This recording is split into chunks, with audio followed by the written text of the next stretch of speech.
Hello students, last class में हम लोग एवरेज कॉस्ट के सेकंड कॉन्सेप्ट को डिस्कस कर रहे थे जिसका नाम था एवरेज कॉस्ट, और उसके बारे में हम लोगों ने कंप्लीट डिस्कशन कर लिया है about the meaning of average cost के टेबुलर प्रेजेंटेशन को हमने देखा, एक टेबल बनाकर एवरेज कॉस्ट को ग्राफिकली भी हमने प्रेजेंट किया था। और उसके बाद हम अब आ गए हैं हमारे तीसरे कॉन्सेप्ट पर, जो कि कॉस्ट का लास्ट कॉन्सेप्ट है जिसका नाम है मार्जिनल कॉस्ट। तो आज के क्लास में हम मार्जिनल कॉस्ट को डिस्कस करेंगे, उसके मीनिंग को जानेंगे, उसके टैबुलर प्रेजेंटेशन को देखेंगे, साथ में हम ग्राफिकली भी देखेंगे कि मार्जिनल कॉस्ट कर्व कैसा होता है। ओके, एवरेज कॉस्ट कर्व को एक बार हम रिवाइज कर लें तो short run average cost curve का जो शेप है वो यू शेप होता है। आप इसको याद रखेंगे क्योंकि ऑब्जेक्टिव टाइप क्वेश्चंस में हमारे इसी तरह के सवाल पूछे जाते हैं कि शॉर्ट रन एसी कर्व का शेप क्या होता है, और उसके कारण के बारे में भी आपसे सवाल पूछे जा सकते हैं कि क्यों शॉर्ट रन एसी कर्व हमारा यू शेप होता है। तो हम लोगों ने वो भी डिस्कस किया था कि शॉर्ट टाइम पीरियड में जो कॉस्ट होता है वो हमारा लॉ ऑफ वेरिएबल प्रोपोर्शन के एप्लीकेबल होने के कारण यू शेप का होता है। खैर, चलिए शुरू करें हम अपने आज के क्लास को। और आज हम बात करने वाले हैं हमारे तीसरे कॉन्सेप्ट ऑफ कॉस्ट के बारे में, जो कि है मार्जिनल कॉस्ट, जिसे हम शॉर्ट में एमसी कहते हैं। और मार्जिनल कॉस्ट है क्या? तो मार्जिनल कॉस्ट, देखिए ये जो मार्जिनल टर्म है ये हमने ऑलरेडी डिस्कस किया हुआ है प्रोडक्शन में। थ्योरी ऑफ प्रोडक्शन में भी हम लोगों ने मार्जिनल को डिस्कस किया है, पढ़ा है वहाँ पे, और आगे भी पढ़ेंगे। जब हम रेवेन्यू डिस्कस करेंगे तब एक बार फिर से हमें ये एवरेज, टोटल, एवरेज और मार्जिनल के कॉन्सेप्ट को समझना है। तो एक बार और हम यहाँ पे क्लियरली मार्जिनल कॉस्ट को समझ लें। तो मार्जिनल कॉस्ट का मतलब हो गया, ये बतलाता है कि total cost of the production में कितना चेंज आएगा, टोटल कॉस्ट ऑफ प्रोडक्शन में कितना चेंज आता है due to change in an additional unit of output produce. यहाँ पे ध्यान देंगे कि आउटपुट जिसको हम बना रहे हैं उसको हम बनाते हैं और उस पर टोटल खर्च जो आता है उसको टोटल कॉस्ट बोलते हैं। सपोज करेंगे कि हम 10 यूनिट्स ऑफ गुड बना रहे हैं और 10 यूनिट्स ऑफ आउटपुट को बनाने का मेरा टोटल खर्चा जो है वो 100 रुपीज़ का है। यहाँ पे ये 10 यूनिट्स गुड्स जो है ये आउटपुट बता रहा है और 100 रुपीज़ जो है ये हमारा टोटल कॉस्ट को दिखा रहा है। अब अगर हम आउटपुट की संख्या, उसके नंबर्स को चेंज कर दें, मतलब बढ़ा दें या घटा दें, तो इससे हमारे कॉस्ट पर भी असर पड़ेगा। अगर आउटपुट का प्रोडक्शन हम एक्स्ट्रा करने लगते हैं, सपोज 20 यूनिट्स करने लगते हैं, हालांकि मार्जिनल में हम एडिशनल यूनिट को चेंज करके देखते हैं, तो आप वही एग्जाम्पल समझ के चलो। मान लीजिए कि हमने एक एक्स्ट्रा यूनिट ऑफ गुड्स बनाया, पहले 10 बना रहे थे, अब 11 बना रहे हैं। तो जब हमने एडिशनल यूनिट को चेंज किया, additional unit of a commodity को हमने प्रोड्यूस किया, तो इससे जाहिर सी बात है कि हमारा कॉस्ट कुछ ना कुछ बढ़ जाएगा। तो यहाँ पे मान लें कि कॉस्ट हमारा 100 रुपये पहले था जब हम 10 सामान बना रहे थे, अब हमने 11 बनाना शुरू किया तो उसकी वजह से कॉस्ट भी बढ़ गया और वो 100 रुपये से बढ़ कर के 110 रुपये हो गया। तो पहले टोटल कॉस्ट था मेरा 100 रुपया, अब टोटल कॉस्ट हो गया मेरा 110 रुपया। कब? जब पहले हम 10 यूनिट्स ऑफ गुड बना रहे थे और जब हमने आउटपुट का प्रोडक्शन बढ़ा के 10 से कर दिया 11। यहाँ पर अगर हम जानना चाहें कि हमने अपने आउटपुट में कितना चेंज किया, तो हमने यहाँ पे अपने आउटपुट में 1 यूनिट, या तुम सिंपल बोलो कि 1 यूनिट का चेंज किया है, यूनिट का चेंज किया है, चेंज माने इंक्रीज किया है यहाँ पे। तो यूनिट के चेंज से टोटल कॉस्ट में जो भी चेंज आएगा, बस ध्यान ये देना है कि आउटपुट में जो चेंज होना चाहिए वो एडिशनल यूनिट का होना चाहिए। उसके अलावा टोटल कॉस्ट में कितने का भी चेंज हो सकता है। तो हम यहाँ पे टोटल कॉस्ट के चेंज की बात करें तो 10 रुपये का चेंज आया है, पहले 100 था अब 110 हो गया। तो 10 रुपये का जो चेंज आया है due to change in an additional unit of output produced, so this 10 rupees refers to marginal cost. सिर्फ इंक्रीमेंट के केस में ही नहीं, डिक्रीमेंट के केस में भी ऐसा देखने को मिलेगा। मान लीजिए कि इनिशियली आउटपुट का प्रोडक्शन 10 यूनिट हो रहा था, अब आउटपुट के प्रोडक्शन को घटा दिया। भाई कोई भी रीज़न हो सकता है कि अब हमने 1 यूनिट कम बनाना शुरू किया। तो जब हमने एक एडिशनल यूनिट ऑफ गुड को कम बनाया तो जाहिर सी बात है कि कॉस्ट में कुछ ना कुछ अंतर पड़ेगा। तो मान लें कि कॉस्ट मेरा घट करके हो गया 95 रुपीज़। पहले कितना था 100 रुपये, अब कितना हो गया 95 रुपीज़, 95 रुपये। ये है मेरा टोटल कॉस्ट। और यहाँ पे है पहले 10 आउटपुट बना रहे थे अब 9 बना रहे हैं। तो एक बार फिर पूछें कि हमने आउटपुट की क्वांटिटी में कितने का चेंज किया, तो हमने 1 यूनिट का चेंज किया है, 1 इकाई को बदला और उसके कारण मेरे टोटल कॉस्ट में कितने का चेंज आ गया। तो हम यहाँ देख पा रहे हैं कि जो चेंज आया है मेरे टोटल कॉस्ट में वो है 5 रुपये का। 100 से 95 तो 5 रुपये का चेंज हुआ है। This 5 rupees indicates marginal cost. तो मार्जिनल कॉस्ट को हम कैसे डिफाइन कर सकते हैं, तो it refers to the net change in total cost due to change in an additional unit of output produced. ये हो गया हमारा मार्जिनल कॉस्ट। मार्जिनल कॉस्ट को हम और भी दूसरे तरीके से निकाल सकते हैं। अगर हमको मार्जिनल कॉस्ट निकालना है n यूनिट का, तो उस केस में हम टोटल कॉस्ट की मदद से मार्जिनल कॉस्ट निकालेंगे और टोटल कॉस्ट ऑफ n में घटाएंगे total cost of n minus 1 unit को और निकल के आ जाएगा हमारा marginal cost of n unit. तो ये हो गया हमारा मार्जिनल कॉस्ट का कॉन्सेप्ट और यही बस इतनी बातें आपको जाननी है। अब हम लोग इसके मीनिंग को प्रॉपर लिख लेते हैं, इसके सिंबॉलिक फॉर्म को देख लेते हैं या फॉर्मूला बोले आप, और फिर हम लोग इसके टैबुलर प्रेजेंटेशन को भी डिस्कस करेंगे।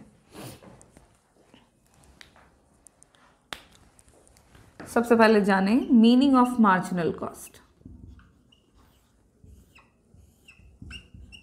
सो marginal cost refers to the net change in total cost due to change in an additional unit of output produced। जो भी आउटपुट का प्रोडक्शन किया जा रहा है,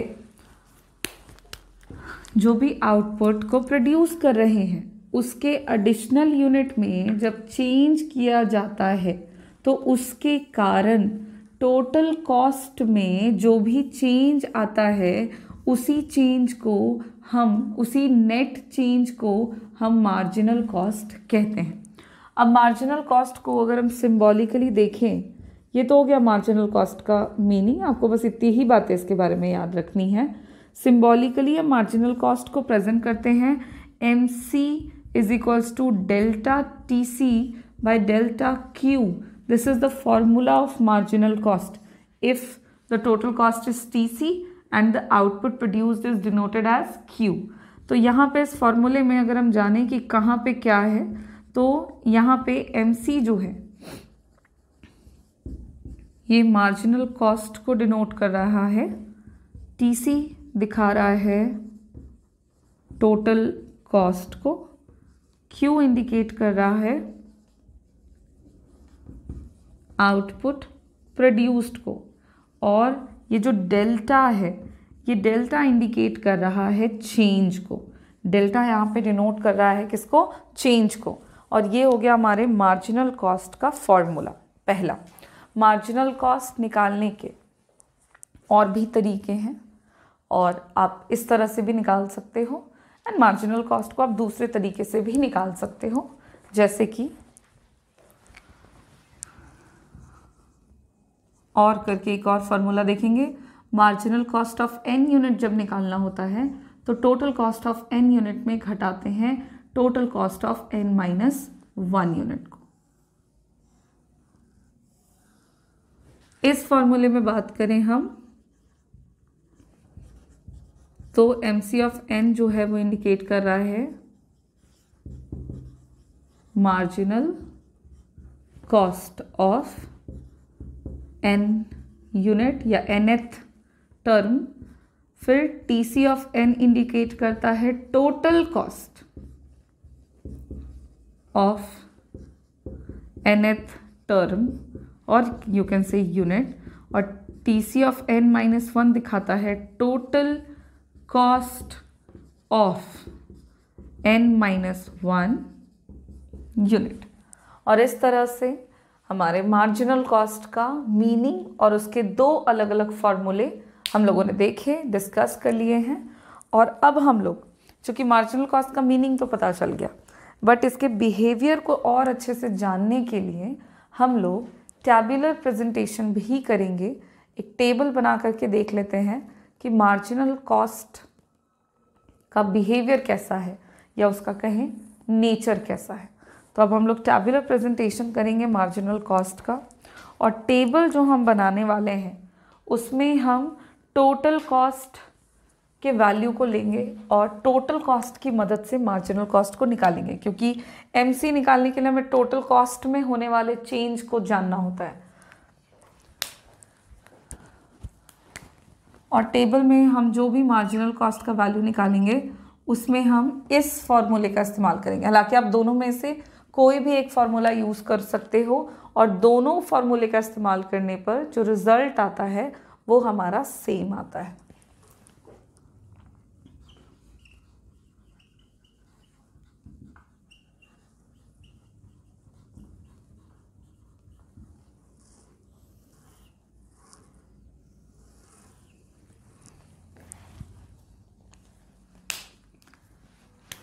मार्जिनल कॉस्ट को टैबुलर फॉर्म में प्रेजेंट करते हुए हम सबसे पहले एक तरफ लेंगे आउटपुट प्रोड्यूस, जिसको हम यूनिट वाइज लेंगे।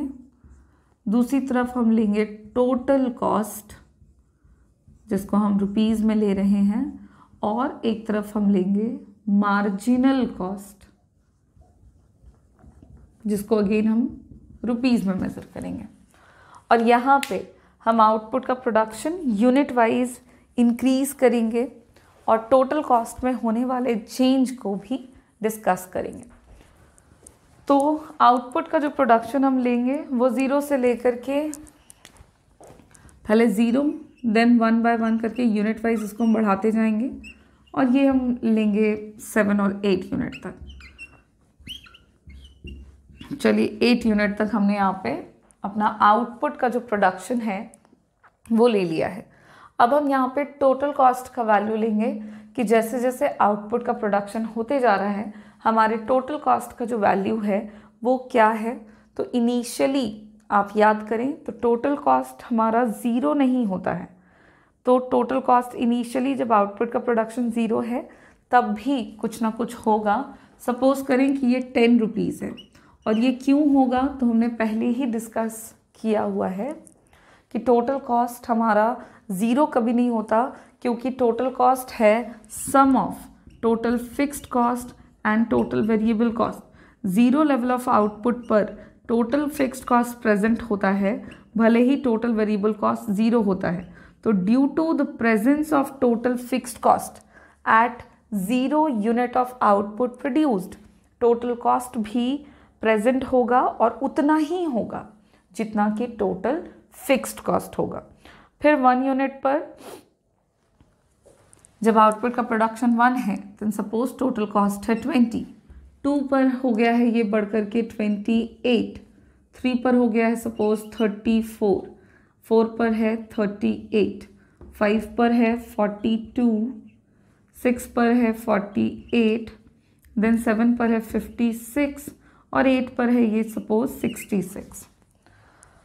इस तरह से हमने टोटल कॉस्ट के वैल्यू को ले लिया है। ये वैल्यूज़ आर्बिटरी हैं just to understand the behaviour of marginal cost, but हाँ according to the nature of total cost हमने इन वैल्यूज़ को लिया हुआ है।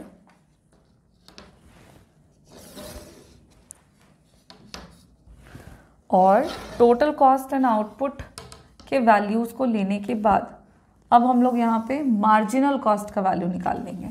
मार्जिनल कॉस्ट के वैल्यू को हम निकाल रहे हैं इस फॉर्मूले का इस्तेमाल करके, जहाँ पे marginal cost of n unit निकालने के लिए टोटल कॉस्ट ऑफ n में घटाते हैं total cost of n minus 1 को, यानी कि इस फॉर्मूले को। इस फॉर्मूले में अभी हम पुट करके वैल्यूज़ को, और ये भी देख लेंगे कि किस तरह से वैल्यूज़ को हम निकालते हैं।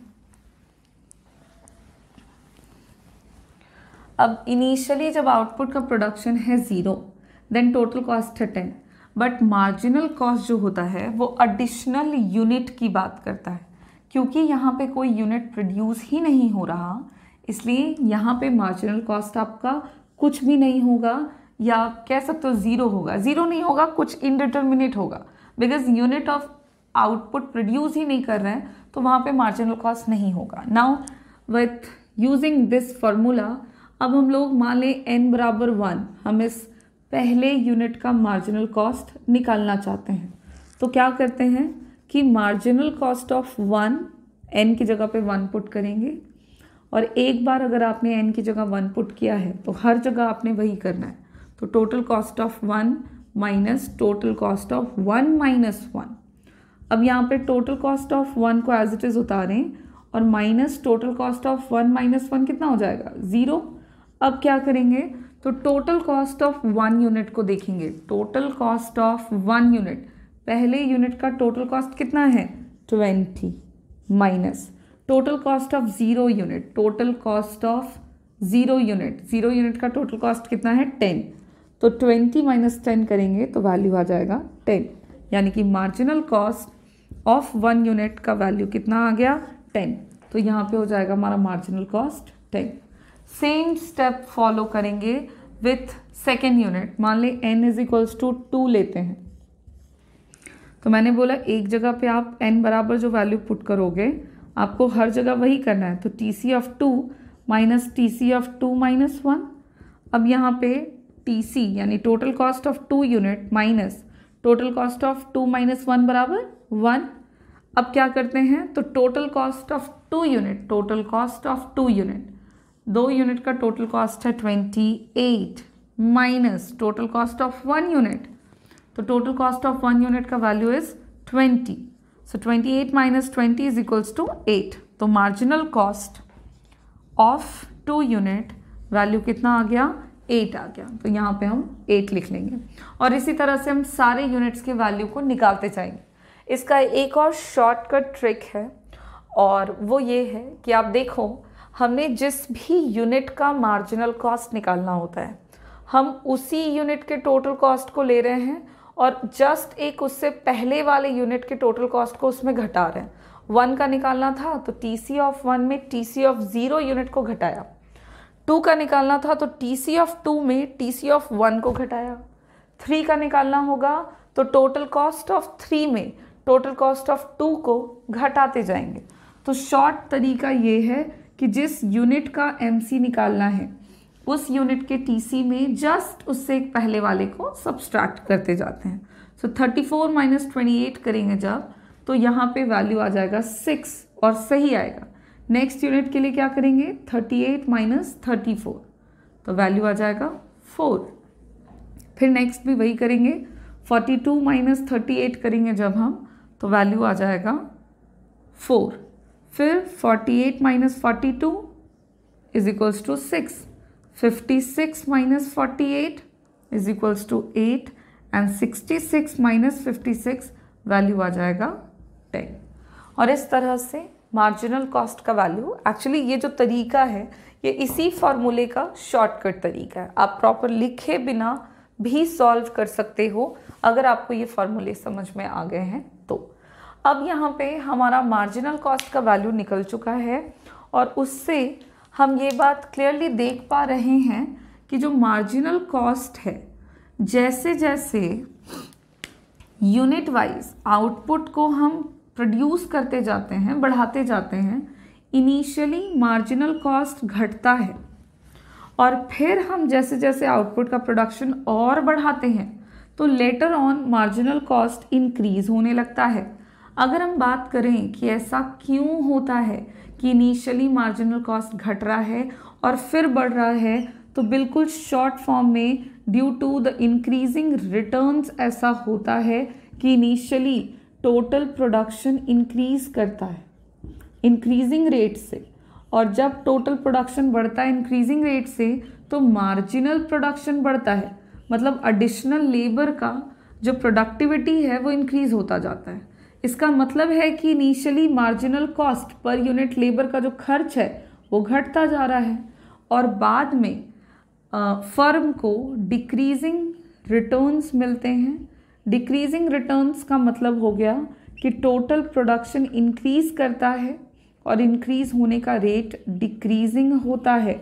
अब जब टीपी बढ़ता है डिक्रीजिंग रेट से तो मार्जिनल प्रोडक्शन जो है वो डिक्रीज करता है और मार्जिनल प्रोडक्शन घट रहा है, मतलब पर यूनिट लेबर का जो प्रोडक्टिविटी है वो धीरे धीरे घट रहा है, मतलब उनके जो चार्जेस हैं, जो खर्चे हैं वो धीरे धीरे क्या होते हैं, बढ़ने लगते हैं। और यही वजह है कि बाद में मार्जिनल कॉस्ट बढ़ता है।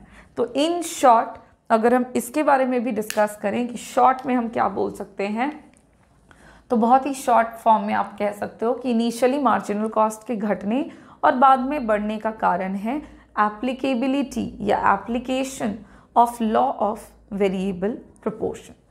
अब मतलब पूरी ही जानकारी हमको टैबुलर फॉर्म में मिल गई है, बट अब हम लोग ज़रा जान लें कि मार्जिनल कॉस्ट का जो कर्व है उसका शेप कैसा होता है।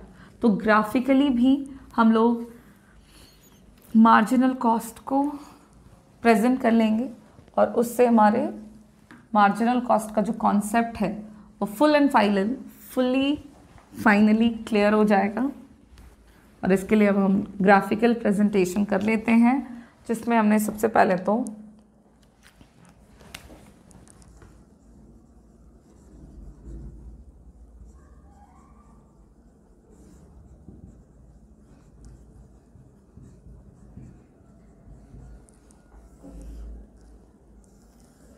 एक्स और वाई एक्सिस ड्रॉ करेंगे हम लोग।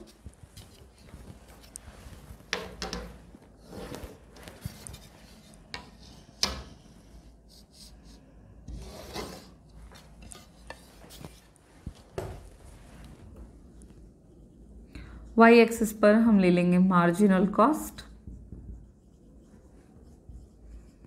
जिसको हम रुपीस में मेजर करेंगे। एक्स एक्सिस पर हम ले लेंगे आउटपुट प्रोड्यूस्ड,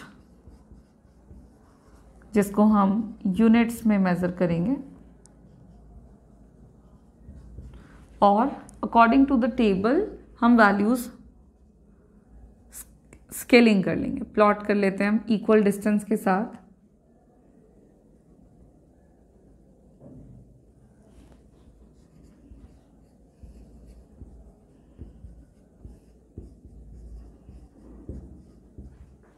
वाई एक्सिस पे हम मार्जिनल कॉस्ट ले रहे हैं, तो मिनिमम वैल्यू को देखते हुए और मैक्सिमम वैल्यू को देखते हुए हम यहाँ पे स्केलिंग कर लेते हैं। आप 1-1 का गैप ले सकते हो, मैं यहाँ पे 2-2 का लेकर के आपको बता रही हूँ।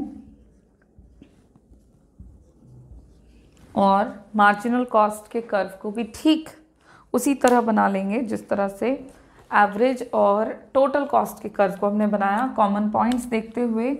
इनिशियली जब 0 है output, then marginal cost indeterminate है। फिर 1 पर मार्जिनल कॉस्ट है हमारा कितना, 10, कॉमन पॉइंट हम बनाते जाएंगे। फिर 2 पे मार्जिनल कॉस्ट कितना है, 8 है। 3 पे है 6, 4 पर है 4, फिर 5 पर है 5, 6 पे है मार्जिनल कॉस्ट 6, 7 पर ये बढ़ कर के हो गया है फिर से 8, और 8 पर ये बढ़ कर के हो गया है 10। इस तरह से हमने सारे कॉमन पॉइंट्स बना लिए हैं और अब हम इन सारे पॉइंट्स को मिला देंगे। जब हम इन सारे पॉइंट्स को मिला रहे हैं तो हमें मार्जिनल कॉस्ट का कर्व मिल गया। सारे डॉट्स को भी आप थोड़ा हाईलाइट करते हुए,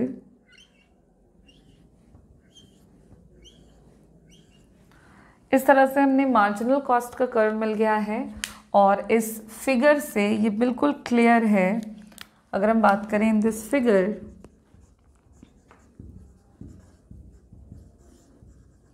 तो इस ग्राफ में हम देख पा रहे हैं एक्स एक्सिस पर है हमारा quantity of output, quantity of the commodity जो कि प्रोड्यूस किया जा रहा है, और इसको हमने लिया हुआ है इन यूनिट्स लिया हुआ है। वाई एक्सिस पर हम क्या ले रहे हैं, तो वाई एक्सिस इंडिकेट कर रहा है मार्जिनल कॉस्ट ऑफ प्रोडक्शन को, जिसको हमने रुपीस में मेज़र किया है। और अगर हम एमसी की बात करें तो एमसी इंडिकेट कर रहा है मार्जिनल कॉस्ट कर्व को, और ये हमें देखते पता लग रहा है कि which is U shaped. MC curve जो है ये यू शेप बना रहा है क्योंकि इनिशियली हमारा कॉस्ट घटता है और लेटर ऑन ये इंक्रीज होने लगता है। इनिशियली घटने की बात करें तो क्योंकि शुरुआत में मार्जिनल प्रोडक्शन इंक्रीज करता है इसलिए कॉस्ट घटता है, और बाद में जो मार्जिनल प्रोडक्शन है वो डिक्रीज करता है और इसी वजह से कॉस्ट ऑफ प्रोडक्शन जो है वो घटता है। अगर हम बात कर रहे हैं शॉर्ट में तो मार्जिनल कॉस्ट का यू शेप बनाता है क्योंकि किसी भी फर्म में शॉर्ट पीरियड ऑफ टाइम में लॉ ऑफ वेरिएबल प्रपोर्शन की एप्लीकेबिलिटी होती है, और उसकी वजह से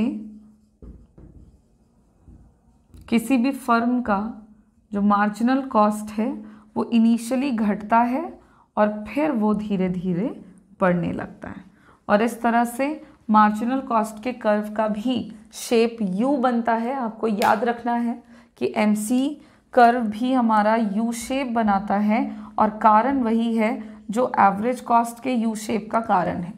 और इसी के साथ हमारा जो मार्जिनल कॉस्ट का कॉन्सेप्ट था वो कंप्लीट होता है। मार्जिनल कॉस्ट के बारे में अगर आपके दिमाग में आ रहा है कि it is a sum of marginal fixed cost and marginal variable cost, तो ऐसा नहीं है। मार्जिनल कॉस्ट हमारा सिंपल इंडिविजुअल कॉन्सेप्ट है जो कि सिंपली आपको नेट चेंज के बारे में बतलाता है। आज के क्लास में हम लोगों ने देखा मार्जिनल कॉस्ट के मीनिंग को, उसके फॉर्मूले को, उसके टैबुलर प्रेजेंटेशन से हमें पता चला कि शुरुआत में मार्जिनल कॉस्ट घटता है और फिर धीरे धीरे वो बढ़ने लगता है। ग्राफिकली जब हमने एमसी को या मार्जिनल कॉस्ट को प्रेजेंट किया तो हमें उसका यू शेप मिला है। ये यू शेप बनाने के पीछे का जो कारण है मार्जिनल कॉस्ट का वो है कि किसी भी फर्म में law of variable proportion applicable होता है, जिसकी वजह से जो मार्जिनल कॉस्ट का कर्व है वो यू शेप बनाता है। और इसी के साथ हमारा जो थर्ड कॉन्सेप्ट था वो कंप्लीट होता है और मार्जिनल कॉस्ट के तीनों कॉन्सेप्ट कंप्लीट हो जाते हैं। अब हम लोगों को एक क्लास और लगेगा कॉस्ट में, थ्योरी ऑफ कॉस्ट में, जिसमें हम लोग कॉस्ट के जो तीन कॉन्सेप्ट हमने डिस्कस करे, टीसी, एसी और एमसी, इन तीनों के बीच में हम रिलेशनशिप डिस्कस करेंगे। दो दो करके हम बातें करेंगे और उस रिलेशनशिप को हम अपने नेक्स्ट क्लास में शुरू करेंगे। Thank you.